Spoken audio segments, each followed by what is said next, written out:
Well, I think the capacity for evil is something that is not easily distinguishable from strength.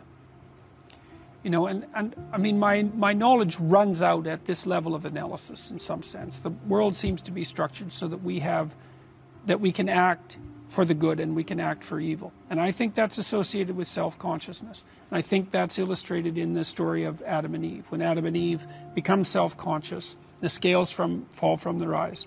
They realize that they're naked. And to realize that you're naked is to understand your vulnerability. That's why Adam and Eve clothe themselves right away. Oh no, I'm naked. I can be hurt. Okay, I can be hurt. I have to clothe myself. I have to protect myself in the future. You actually become aware of that in a way that animals aren't. Well, what does it mean that you're naked? It means that everyone else is too. Yeah. What does it mean that you can be hurt? It means that everyone else can be hurt too. It means that you could hurt them. And that's why the knowledge of good and evil goes along with the knowledge of nakedness. That took me a long time to figure out. It took me about 30 years to figure that out. So why are those two things conjoined? Oh yes. When you understand that you're vulnerable, you understand that everyone else is vulnerable, and then you have the option of exploiting that. And so that's what transforms human beings to some degree from animals, because a predator just eats you. But a human being can play with you and will for all sorts of reasons. Now, the capacity to do that, though, why is the capacity to do that, let's say, useful? Well, it's useful to be strong and not to have to use it, because it makes you formidable. And I think that you have to be formidable in order to move forward properly in the world, even to get through obstacles that aren't. Just to get through obstacles, you have to have some strength of character. You have to have some commitment. And some of that is, there will be a cost if you interfere with me. It'll be the minimal cost necessary. Let's say if you've got yourself under control. It will be the minimal cost necessary. But do not be thinking there won't be a cost. And I don't believe that if that's not built into your character, then you have no strength, and you certainly have no strength when you're pushed by someone who's malevolent. A bully, if you're like that, if the bully pushes you, and your response is, there will be a cost for pushing me, and you will pay it, then the bully will go elsewhere. And we know that too from studies of bullies. You know, like even childhood bullies, they push around kids, and then they find the ones that retreat and withdraw, and they bully them. So, and you know, you might think, well, usually children are bullied because of some abnormality. That's a very common idea. It's like, there's a guy named Dan Olweus, a very smart Norwegian psychologist, and he studied bullying for a long time as a precursor to fascism, by the way, so that was his interest. He said his analysis indicated that at least 3/4 of children have some obvious abnormality that could be the focus of bullying attention. It might even be your name. It doesn't take much of a genius bully to come up with a good way of making fun of your name, or you're too tall, or you're too short, or, you know, or your brother's too tall or too short, or there's something. It isn't the abnormality that is the cause of the bullying. It's the abnormality might become the focus of the bullying, but part of the cause is the withdrawal in the face of the bullies, because the bully thinks he can get away with it. Well, if you're, and it's also the case with children who are preyed upon by adult predators.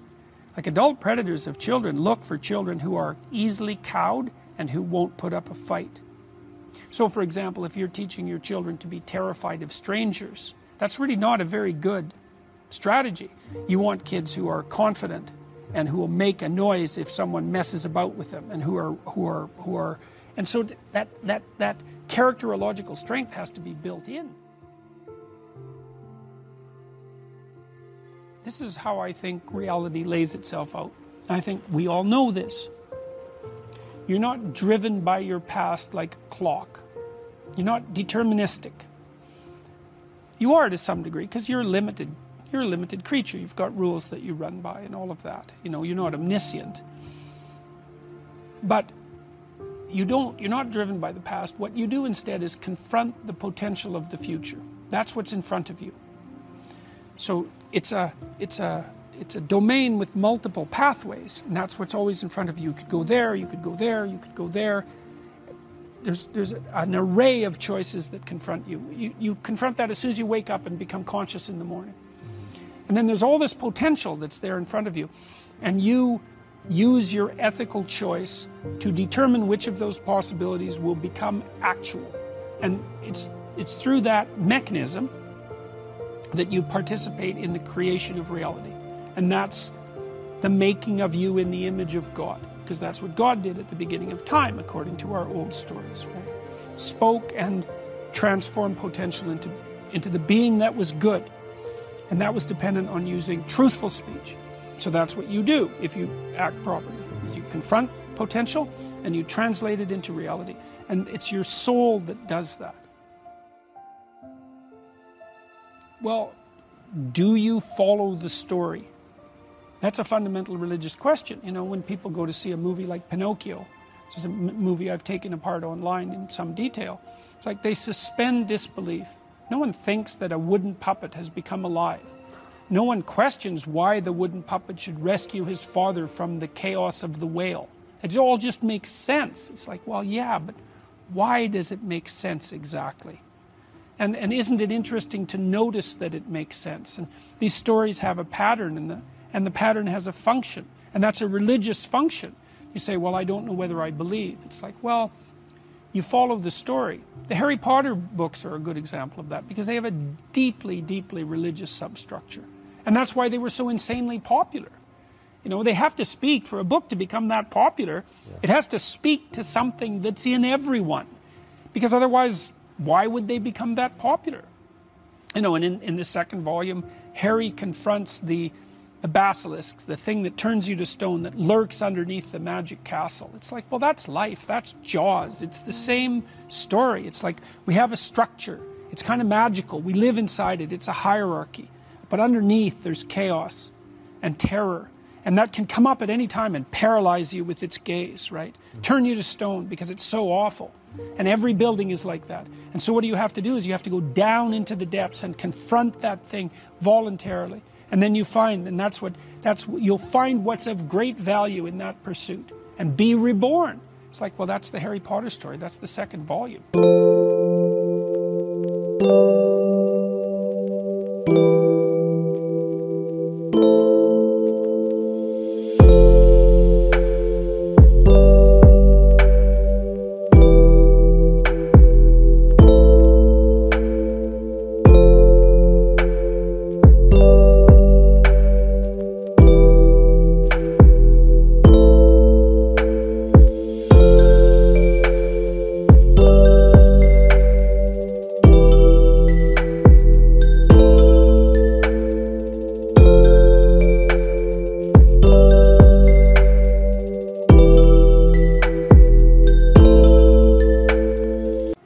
Well, everyone knows that story. Do you believe it? Well, do you act it out? That's the question. Do you act it out? It's the right pattern. I think, and maybe it's not even the right pattern. Maybe the human race is a hopeless race, and there's no destination for us. But for better or worse, that's our pattern. Our pattern is the snakes are after us. Well, we can cower in our dens. Or we can go out and we can find the source of the snakes and we can contend with it. And that's what we decided to do. And God only knows how long ago, millions of years, we decided we weren't going to cower in our dens. We were going to go out and root out the snakes. It's like St. Patrick or St. George. And then we found, well, there was the snakes that will eat you. And then there were the snakes that were in other people's hearts. And then there were the snakes that were in your hearts. And all those had to be contended with and rooted out. And that's part of the even deeper mythology, is that like there's an association in Christianity between the snake in the garden.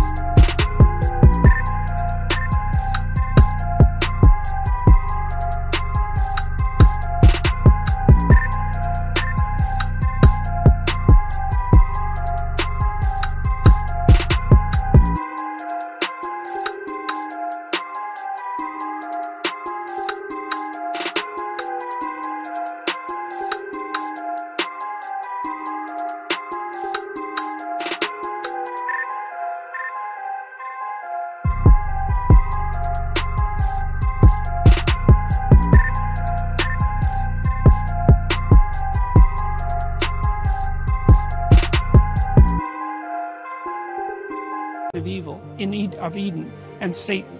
It's like, well, where did that come from? What kind of crazy idea is that? Well, I just laid out the idea. It's like there's always a snake. What's the worst possible snake? Well, it isn't an actual snake. It's a metaphorical snake. It's the snake that's in the heart of your enemy when he comes to burn down your city. Well, what if you get rid of your enemies? Well, the snake's still there. Well, then it's in your heart. So what's the ultimate battle? The ultimate battle is with the snake in your heart.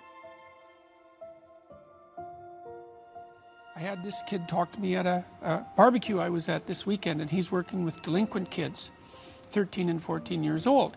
And he said they were pulled out of other delinquent camps and brought to his camp, which was for the worst delinquents.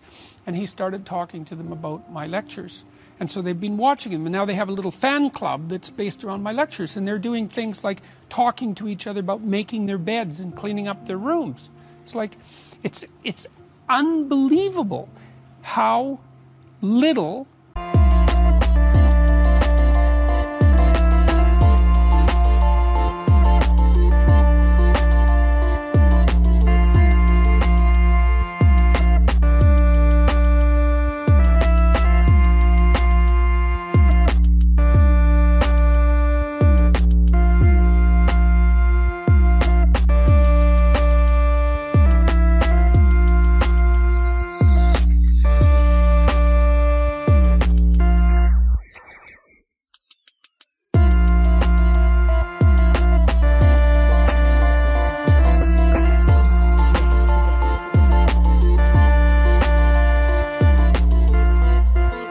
genuine encouragement many people need, and how they had none. No one ever said to them and meant it. It's not okay for you to be a weak loser. It's not okay. And the reason it's not okay is because you could be way more than that. And it's a crime, an ethical crime, for you to allow all that necessary potential to go to waste. It hurts you, it hurts your family, it hurts the world. Really, really, it does.